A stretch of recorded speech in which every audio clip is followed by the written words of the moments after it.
Captain Freeman! I didn't know Starfleet had this kind of party in them. We don't. People, pull it together! Coming up, emotional upheaval and out-of-control behavior consumes the Cerritos crew as 3 partying Betazed ambassadors come aboard. Our cover's blown. Drop the cover! Sorry, Captain, but the party's over. Is this telepathic trio behind the emotional chaos aboard the ship? And is their mission a threat to the Federation? All this and more Coming up on the Star Trek Lower Decks edition of Energize. Energize.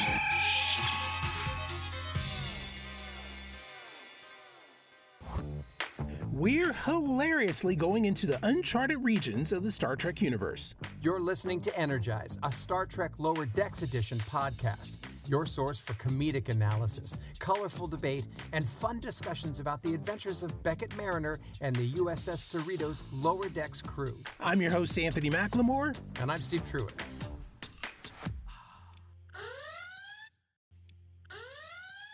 This week, the Cerritos becomes a Federation party ship as 3 telepathic Betazed ambassadors let the good times roll.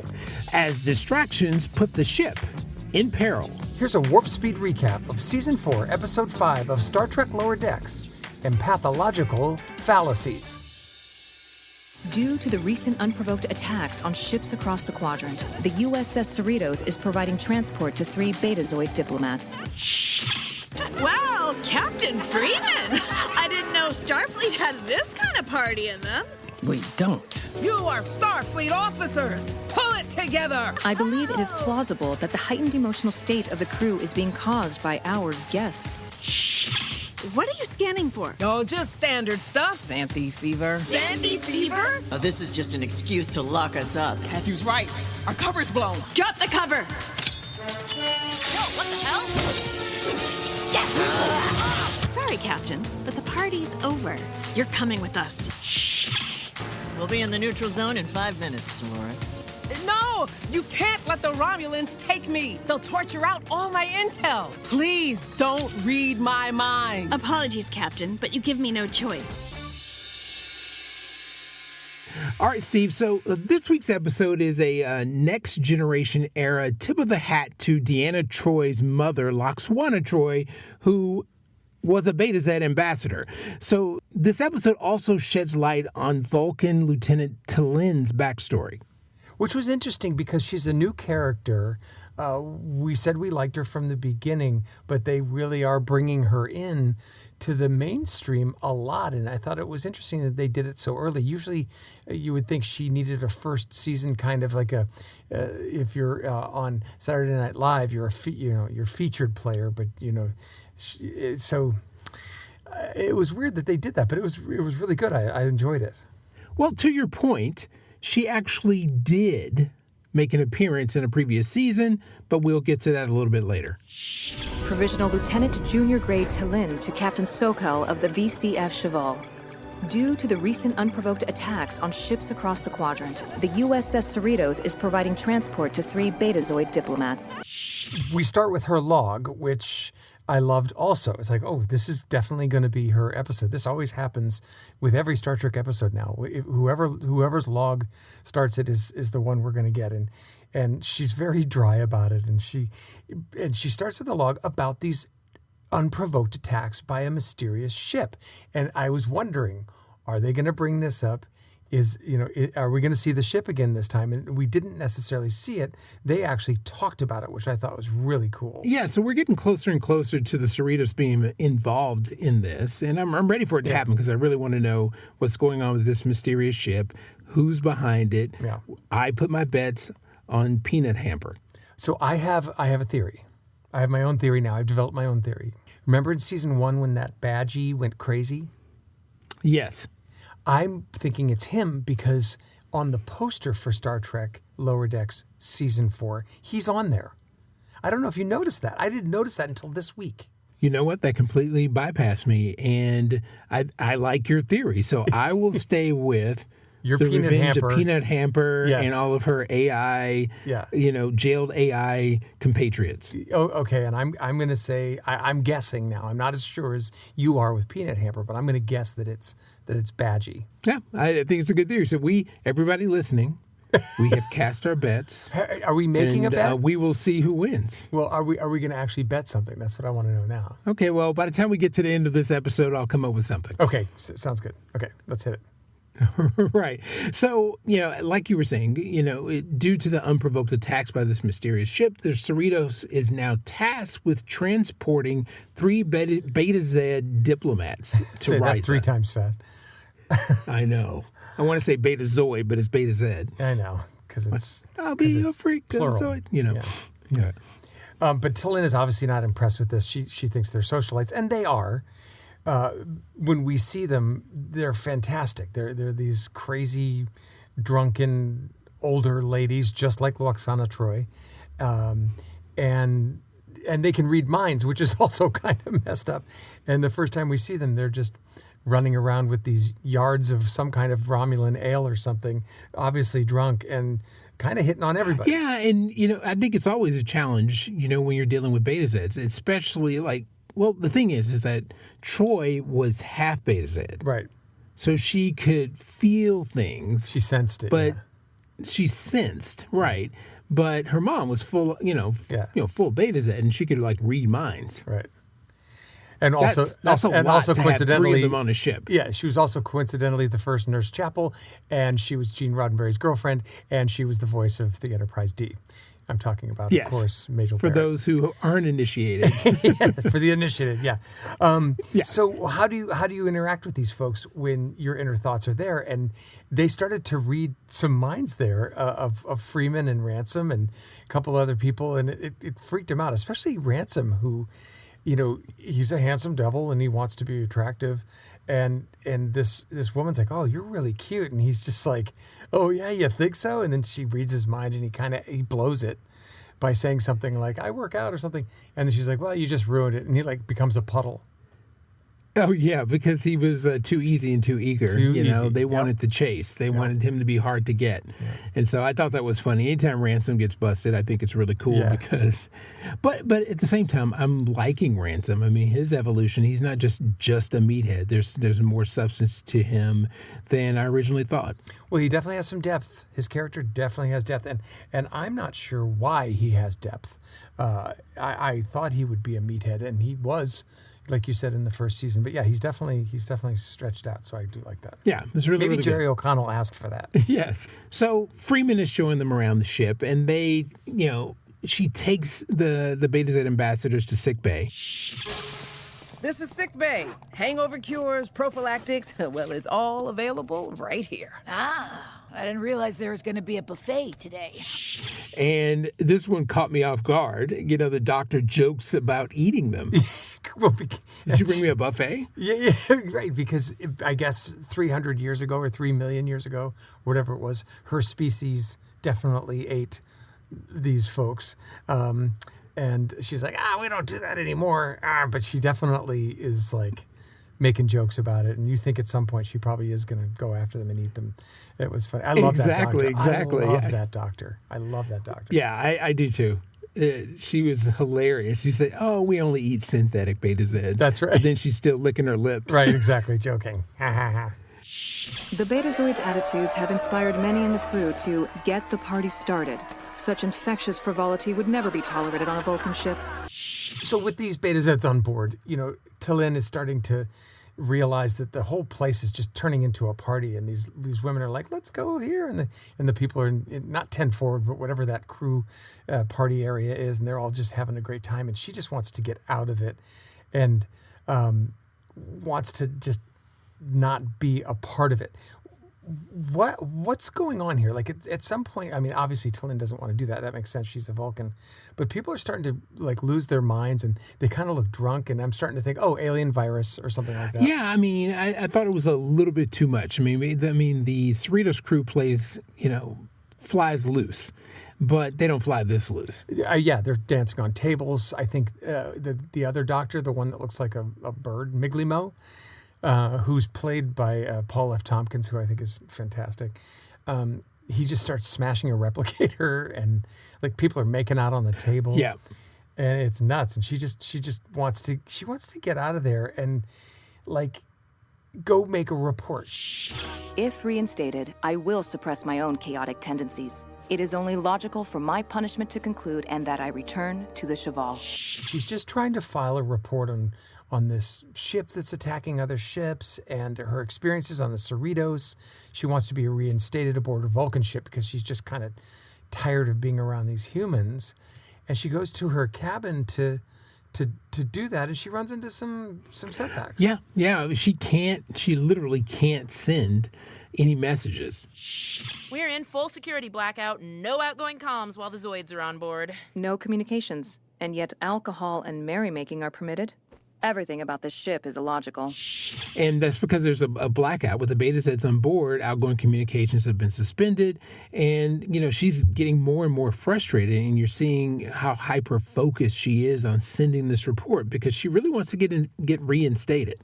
Yeah, she does. And I think with all Vulcans, we saw it with T'Pol. By the way, I'm starting to think that there's too many apostrophe names, like La'an, T'Lin, T'Pol, Ta'an. Like, it's too much. Like, let's back off on the apostrophes, guys. There's got to be longer names out there. Anyway. Yes, it's 2 syllables. Yeah, 2 syllables. Right. Yeah, how about Jeffrey? There's a name. Anyway, but the interesting thing about that, the whole Vulcan experience is, and I love that they did this in Enterprise, was that the Vulcans were the first ambassadors from space to Earth, and they wouldn't let the humans fly for 100 years, go out in space, and all of that. And I love that they've kind of embedded themselves like dog owners with the humans. They don't particularly love them, but they put up with them for some weird reason. So I always find that interesting. I think it has to do with our history. We can be wild. And I guess they were trying to control space, without having humans who haven't been trained and have the right mindset going out there, just wreaking havoc on the universe. But also, I think there's also a fascination with humans, and I think that's why they're there.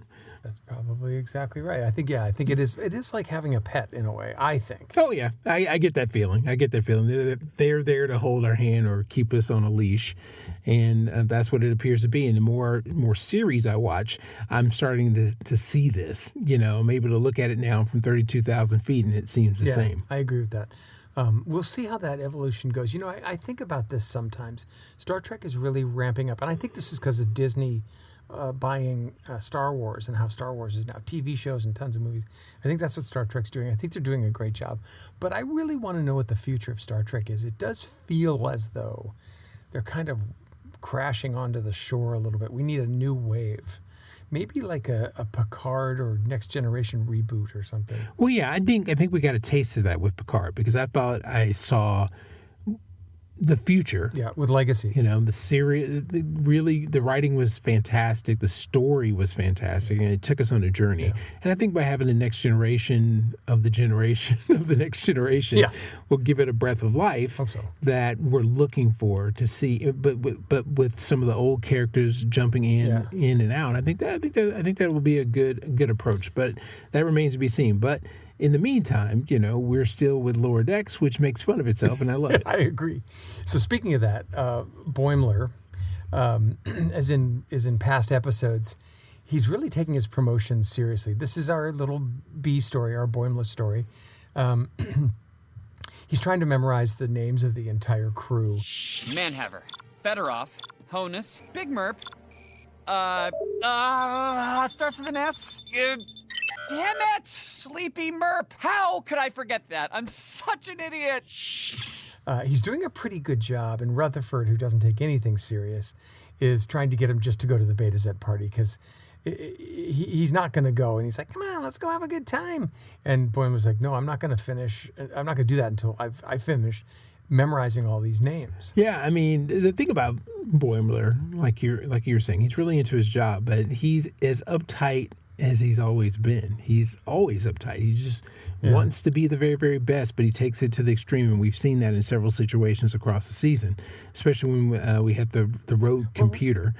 And he wasn't even letting his Yeah, but I subordinates do the work because he was so uptight about getting everything done right and not wanting to put other people in danger. Right. But that's the job, and so.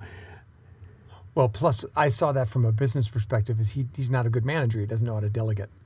Oh yeah, very good point. I mean, I think that's the whole point. And you see people like that in real life. Yeah. They're not good managers. They completely feel like they have to put their hands in every little bit of thing, but bring down the whole house. So Rutherford can't convince Boimler to go to the party, but he goes out, as soon as he steps outside the quarters, he calls Lieutenant Shax and he's like, hey, we've got the perfect candidate for the program. And I'm like, okay, this is done in a sinister way. Dun, dun. Yeah, and then the lighting makes it look what program is this? Yeah, that was great. I was like, oh, cool. So we find out pretty quick in short order that Shax invites Boimler to this secret area of the ship. He's like, wow, I don't think I've ever even been down here before. And it's where all the security guards are gathered. And I think old Brad thinks he's going to learn some things, but he finds out that he's participating in like slam poetry and security officer charades and like all these games. What was the poem that the woman was she doing? A Tuvok poem? It was a Vulcan. I poem, right? can't even remember at this point, but Well, she's Vulcan, and it was just like, what is going on here? Because Boimler's always eager to learn. He thinks this is going to help him with his position as lieutenant, but it's just not. He's just so underwhelmed the whole time. He's just like, oh my God, what are we doing here? I mean, I thought I was hanging out with security to learn fight techniques and whatnot. He is so sincere, except when remember he's bold Boimler, and he's like, I'm just going to say yes to everything and do all of that. I think he stepped out of his comfort zone now and then, maybe. Although bold Boimler is also a bit controlling because you're like, I'm going to say yes to everything, and that's unusual. Oh, also, yeah, that never works in real life. You can't say yes to everything. There's no freaking way. Yeah. I found that out the hard way. I found that out, too. Wow, Captain Freeman! I didn't know Starfleet had this kind of party in them. We don't. People, you are Starfleet officers. Pull it together. Mayhem is going on in the ship because the crew is playing it loose. I mean, everybody, it's just debaucherous behavior. I mean, and wild behavior. It's just out of hand. And Freeman recognizes this, even though we can see that she's being affected. And so she tries to get the crew back in line to no avail. Yeah. But there is suspicion that maybe the Betazed ambassadors are suffering from xanthi fever. Captain, I believe it is plausible that the heightened emotional state of the crew is being caused by our guests. The Betazoids? No way. They're so nice. Dolores, she said I'm hot. Which I totally buy. It's like, okay, these crazy women, they're drinking these drinks. And I'm like, what's in the drinks? Right? And they are very emotional. And this happened in that Deep Space Nine episode. Now, I'm only reading this because you wrote this. I didn't see this episode. As everyone knows who listens to this podcast, I didn't watch Deep Space Nine. But Loxana Troi was on there, and she kept projecting her feelings for Odo onto other members of the station crew. Oh, yeah, it was crazy. So this is a thing, xanthi fever. Yeah. And so there's that suspicion. And T'Lyn brings this to Freeman, but the Betazoids can also read minds, and so they start telepathically speaking to each other, acknowledging that Freeman and T'Lyn are onto that. And so I'm like, okay, well, what the hell's going on? What are you scanning for? Oh, just standard stuff. Garonian measles, Altarian flaking, xanthi fever. Xanthi fever? Oh, this is just an excuse to lock us up. Matthew's right. Our cover's blown. What is wrong with you two? Get a hold of yourselves. Remember your training. Well, yeah, and they keep saying they're onto us, and I'm like, this whole thing's an act. They are doing this to everybody, but are they spies? What are they doing? We're on our way to, is it Betazed or Betazoid or wherever we're going? What is this? I'm like, this is so odd that these are the people that could be spies. I thought it was very strange. Unlikely spies, but maybe that's to cover because they're playing it so well and they have the whole ship partying and everybody clearly is in dereliction of duty. So Freeman takes them to sick bay and the doctor begins examining them. That is so great. And they check them out and they keep saying, like, our cover's blown, right? And I'm like, okay, what cover? What are they? But the strange thing is that there is no xanthe fever detected. The doctors checked at everybody, and so I'm like, well, what the hell's going on here? Is everybody just insane? I couldn't figure it out. Something else. Yeah, it was completely thrown, and so but Freeman refuses to let them leave sick bay, and then that and it's going to confine them to quarters, and so the Betazed ambassadors drop their cover and begin attacking Freeman, Mariner, and Talin. And I'm just like, what the hell's going on here? So great. Enough's enough. Drop the cover. Whoa, what the hell? Sorry, Captain, but the party's over. You're coming with us. I knew it. See, you are up to something. Yeah, I mean, they don't just drop their cover. They drop what they're wearing, and they're suddenly in kick-ass uniforms, little shorts, and they're just fighting it. It's absolutely hysterical because they really land a few blows on the Doctor and on Freeman and Mariner, and I thought it was fantastic. Like, what is going on? Sometimes I think in this writer's room, they just stop halfway and they go, let's just smoke a joint and see what we can do now. I think where can we take this? I think the Betazed should just start going ninja style and start kicking ass. And so that's what happens. So Freeman and company get taken down, and the Betazeds take him to the bridge, and Freeman tries to get the upper hand because, I mean, she's actually a really good captain. I mean, she finds a way. Oh, yeah. And they try to fight him again, but they get taken back down. Well, she gets to the bridge and she's like, "Attack, bridge crew, get them!" No, and no, they kick the shit out of everybody. It's so great, but it's revealed that they're actually members of a Betazoid intelligence. So they were kind of spies. Which, still, like, are they good guys? Are they good spies, bad spies? It all just gets very strange, and it gets really weird. Yeah, and so they're tasked with trying to locate the source of the attacks from the mysterious ship in the quadrant. Now, how irrational is this, considering that Betazeds are members of the Federation? Yeah, it is. It's strange. Like, none of it tracks for me. I'm like, why are they crazy? Why are they have a cover? Why are they hiding it from Freeman and everybody? It doesn't make sense, and it just turns out this whole thing is just a humongous misunderstanding, which was not necessarily I would consider a twist, because you could maybe see this coming because we didn't really know. But I do love how it turns out it actually wasn't them that was causing all the craziness on the ship. Yeah, it was someone else. Yeah, and the thing is, even they're acting irrational, so clearly they're under the influence as well. Yep. That's right. Yeah, and so we go back to sick bay. Mariner and Talin and the Doctor are tied up, but they get themselves free, and the Doctor goes. The Doctor uses her claws to get out. Yeah, of course. And then she's off to go eat them. So. Yes. So I was just like, what the hell? This is crazy. This is getting nuts. But Talin picks up the Doctor's tricorder and realizes that she's actually the source. The Doctor's tricorder is still scanning. Wait. That can't be right. According to this, the source of all this psychic disturbance is me. Yeah, the crew gets nuts, and Mariner does her a solid and gets her into her cabin and shuts the door. And yeah, Talin's like, there was one more scan that was done, and it was me.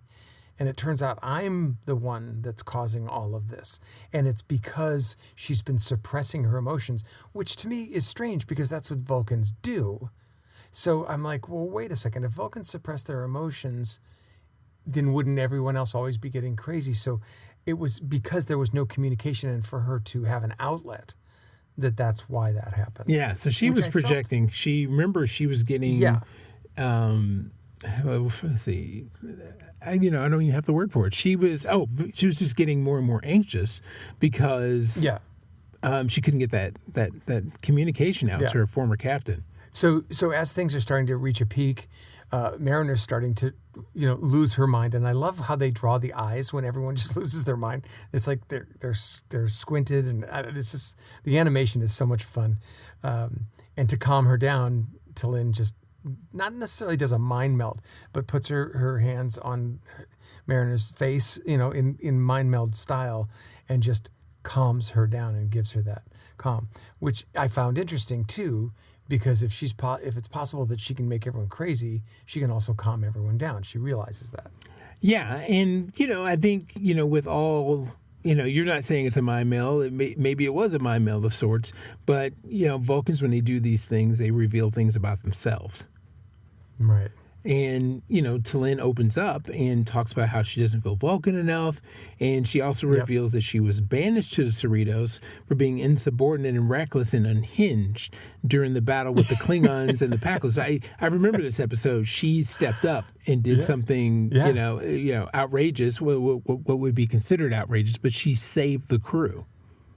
Yeah, she saved the whole ship following her gut. And the captain's like, oh, that's messed up. You're totally damaged. That was completely illogical. And I think that plus her frustration with not being able to send the messages all just kind of was too much for her. And that's why she was the source of all of that craziness. We'll be in the neutral zone in 5 minutes, Dolores. No! You can't let the Romulans take me! They'll torture out all my intel! Please don't read my mind! Apologies, Captain, but you give me no choice. So more craziness is going on. The Betazed agents have taken over the ship, and they've directed it towards the neutral zone, which it's so crazy. Yeah, this is nuts. I mean, the Romulans are going to pounce and is going to start confrontation, and so Freeman cleverly piques their interest by saying she doesn't want to be, tortured by the Romulans for her intel, and that piques the Betazed's interest, and they read Freeman's mind. Which is like, okay. And they realize that everyone's talking shit about each other. And it's, I have 4 daughters, and 3 of them are exactly like those 3 Betazeds. I can tell you right now. And they're like, what did you say? Oh, my God. So that was particularly fun for me to watch. I thought that was great. And it just shows just how smart Freeman really is. It's not fair that she has the Cerritos, which is, considered a lower class ship, but she really has proven herself over the last few seasons as a really solid captain. Very much so. And she's skillful, she's cunning, she's thoughtful, and so she basically invites the Betazed into her head so that she realizes that the other ambassadors are all talking shit against her, and so they get into arguments, which leads to a distraction, which allows Freeman to give the red alert. Whoa, wait, red alert. Whoa. Guys, is this action? Phasers?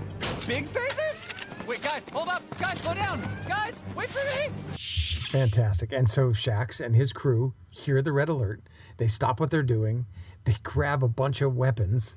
And Boimler's like, wait, we're getting weapons. And he runs out with them and follows them. He's like, finally, action. We're going to do something. And he's thrilled about it. And they get up to the bridge and take over the Betazoids. Zeds, whatever they are.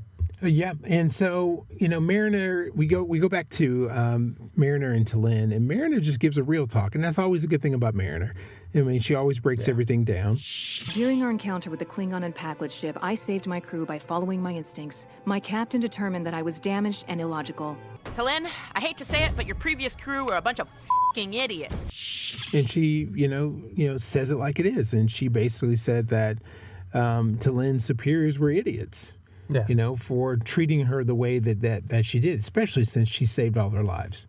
Yeah, and I really like how the groups of friends, intermingle, especially with T'Lyn now being kind of the rational side, the Spock side, and Mariner just being the absolute crazy side. And then, of course, Tindy is just thrilled to be included if she can be. She didn't get much of an episode this time, but she had enough to still make her cute. I love Tindy. And I love it when she, dips into her Orion side of herself. Yeah, I do too. It's fantastic. Her voice changes. What? So with Mariner giving her these encouraging words, T'Lyn calms down and she relaxes. And the effects of her projection go away, and the crew returns to normal. And this allows them to turn the Cerritos around from the neutral zone just in time. It's fantastic because they're literally at the border. and they do 180, and then suddenly a Romulan warbird uncloaks, and they're like, darn it, let's go to Sector 57. Yeah. It's just everything about this show is so cute. Even the bad guys are adorable. It's really funny. Yeah, I love it. It's just, you never know what to expect, and there's always some punchline, lurking out there, and it just keeps the show funny. I love it. It's always refreshing. It sure So Boimler finally gets a chance to understand Shaq's methods, and it was just about, hey, listen, we're all about security, but it's not all about kicking ass in defense all the time. You have to concentrate on your mental health. I thought it was funny. The team and I tried to give you a day off. Wow, that's really nice. But why? Because we're in charge of protecting the crew. Sometimes that means grappling with enemy invaders. Other times it means protecting your emotional well-being.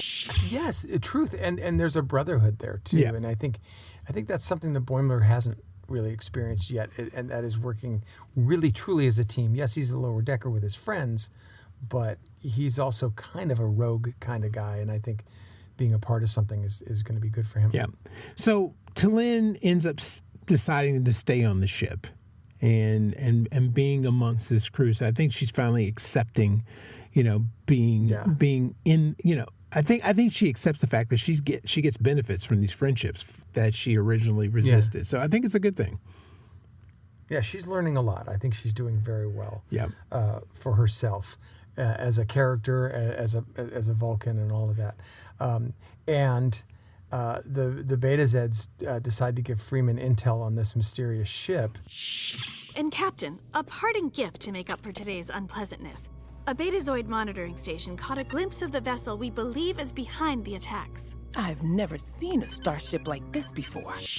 Which is good too, but there's not much. They have a visual on it, and they say what it's attacked, but we don't get much more than that. We get a little, enough to keep us going. But I mean, obviously they've been setting this up really well, and we're going to be going into episode 6 next. Yeah. So we have 4 left, 6, 7, 8, 9. Well, 5 episodes left. Yeah, I'm ready for a payoff. So yeah, we got lots of time. Yeah, we got plenty of time, but I mean, I don't want to keep stretching this thing out. It's just like, okay, guys, you've already 2 or 3 rounds of people have already been killed. The Ryans have been knocked out, the Klingons and the Romulans. Yep. I mean, it's like, whoa. And there's more to come. There's more to come too, I'm sure. So, yeah, again, so you think it's, let's get to that one. You think it's Peanut Hamper. I think it's Badgie. What's the bet? Okay. I bet you a really good dinner and drinks on this one. Okay. Deal. Yeah, that'll work. Loser pays. Has to pick, though. Yeah. Loser pays. Does the winner pick? Yeah, the winner picks, the loser pays. That's all right. All right. If I do lose, be kind. Okay. All right. I have 4 children. I'm saving for college and weddings. Okay, so it won't be Tau or Beauty and Essex. So we're not going to Nobu. Okay, there you go. All right. Nice. Yeah. But cool. Wow, that was fun. That was a fun episode. Yeah, overall, I really enjoyed this because anytime the Betazeds are involved, it's going to be fun. It's going to be a free for all, and I also enjoyed understanding T'Lyn more. Yeah, and I'm looking forward to seeing what they do with the next half of this season. Not just with what is this mystery ship, but I want to see these characters. Here we are, season 4. If they're lucky, they're going to get 7, maybe 8 seasons out of this.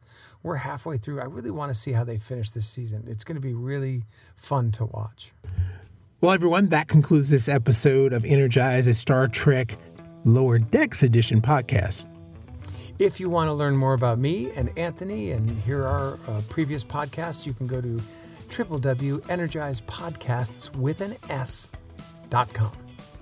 Thanks for listening. I'm Anthony McLemore. I'm Steve Truitt. Live long and prosper.